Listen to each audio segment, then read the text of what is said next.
Aku lupa, aku nggak hafal sama apa aja. Lagi totalnya itu setelah satu kepengurusan organisasi itu selesai, ternyata ditelusuri itu sekitar ya di atas 40 juta pokoknya. 40 juta? Selamat datang di kampus Kerakyatan. Ya, masa-masa hidup di kampus tuh emang paling enak sih. Bisa banyak pacar, bisa ikut banyak organisasi, termasuk event. Dan tahu nggak sih, sebenarnya ada satu sisi gelap kampus yang jarang kita expose dan jarang juga kita ketahui, yaitu korupsi. Kalau kita ngomongin korupsi, mungkin kebayang bahwa bapak yang suka nabrak tiang listrik terus ketangkep ya. Tapi ya sebenarnya ada sisi lain yang belum kita expose. Jadi ikutin kita terus, mari kita expose yang muda yang korupsi.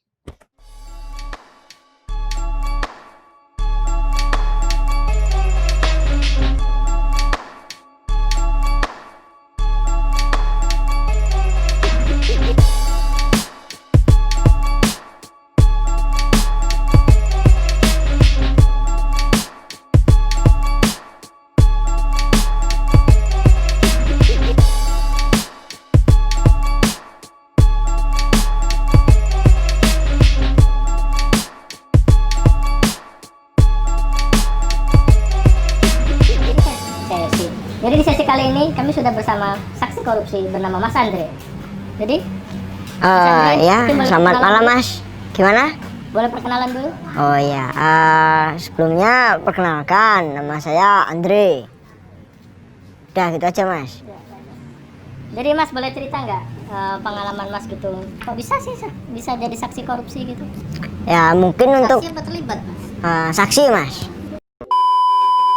Mungkin ini disclaimer ya, saya nggak koruptor sebenarnya Mas. Saya itu melihat atau menjadi bagian yang lihat orang-orang tuh korupsi Mas di lingkungan mahasiswa. Nah jadi mungkin bagian berarti kena dong Mas, cipat oh dikit. enggak. Saya sudah disclaimer, saya nggak koruptor Mas. Itu bisa dibenarkan ya. Mungkin bisa diceritain Mas, gimana itu ceritanya? Asal mulanya kok bisa diketahui korupsi gitu? Mungkin di sebuah organisasi A gitu ya. Ya.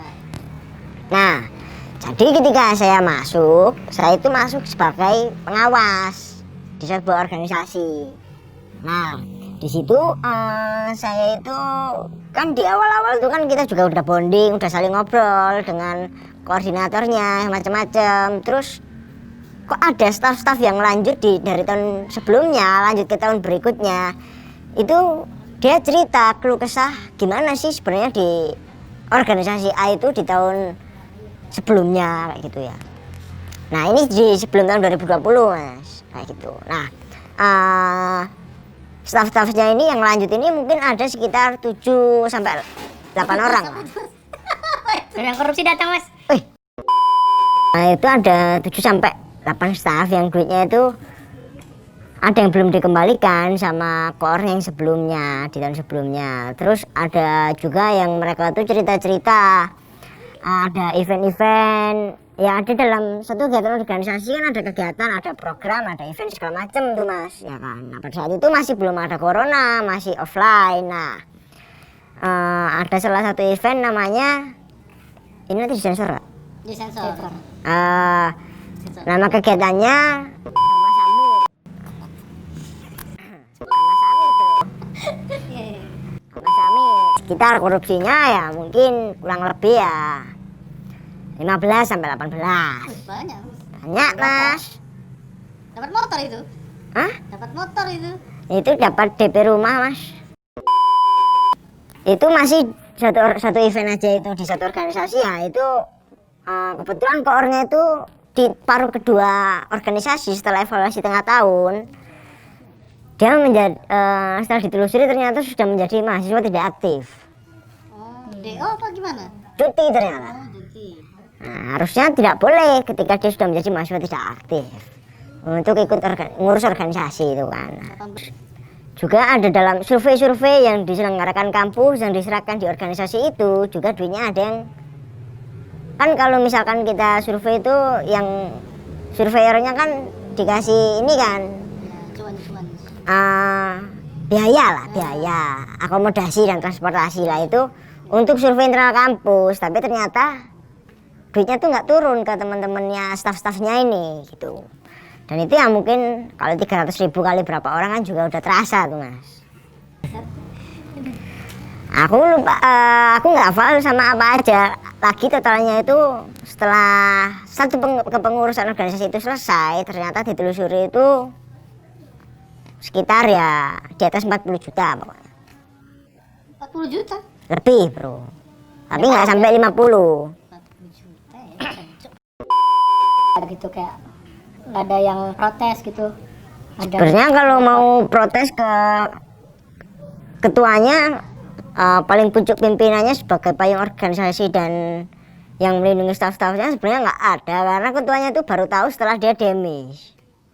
Setelah dia turun jabatan ya. Ya, setelah turun 1 bulan setelah turun itu baru dia tahu kayak gitu. Bahkan kalau misalkan kita bicara pemerintahan, ada menteri, ada menko, ada presiden ya kan. Menkonya itu pun kayak setara Luhut tapi tingkat mahasiswa itu juga baru tahu ya akhir tahun lah. Jadi yang korupsi yang bawahnya, bukan pimpinannya. Ya kayak Edi Prabowo lah. Oh, aduh. Setara pemimpin. Iya.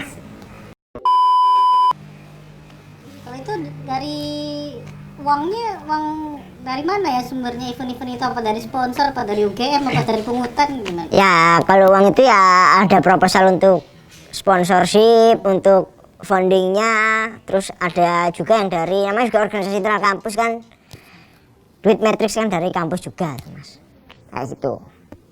Itu mereka nggak takut mas? Wah saya nggak tahu mas, soalnya dia juga udah masuk tidak aktif, di telepon nggak bisa, dihubungi nggak bisa, nggak pernah dikontak, nggak pernah menjawab mas, kayak gitu.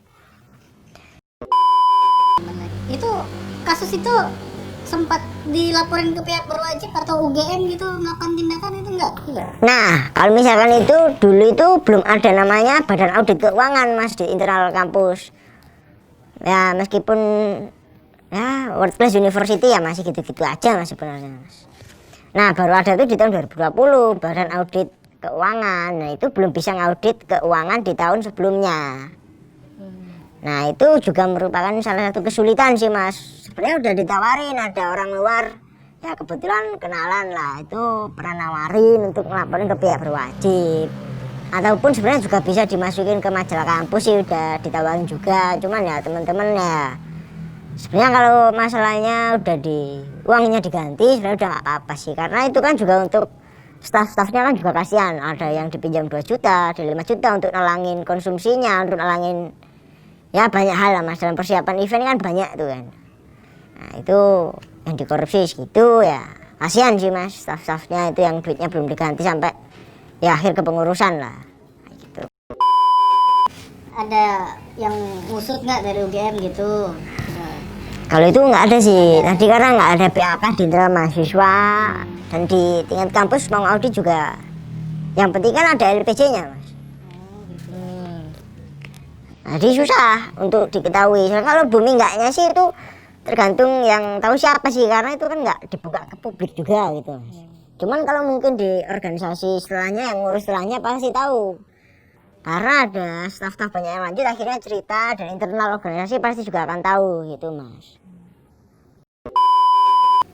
Jadi kira-kira total kerugiannya itu ada info atau kira-kira yang lebih spesifik gitu, apa 50, apa tadi kan sempat 40, apa udah menembus 50 gitu atau 45 apa? Nah itu kan tadi yang aku sebutkan baru beberapa event ya, tapi aku nggak hafal eventnya apa aja dan apa aja yang dikorupsi. Total sekian, yang terakhir itu yang saya tahu setelah saya juga sempat ikut ngurus dalam beberapa kesempatan itu ya sekitar 45 sih mas.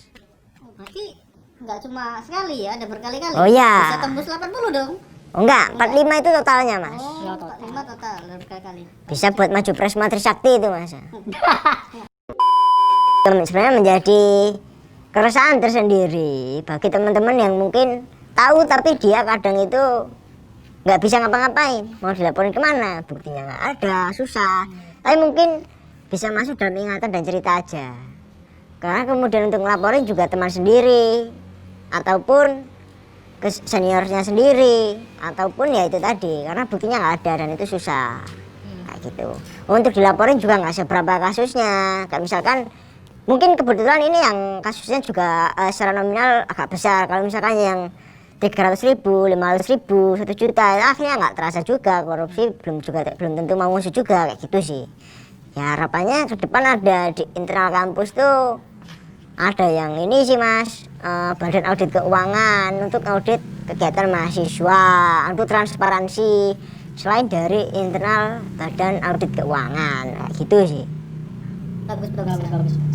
Udah dari kemana ya Mas? Iya. Ya itu harapan. Harapan ya Mas. Ya Mas.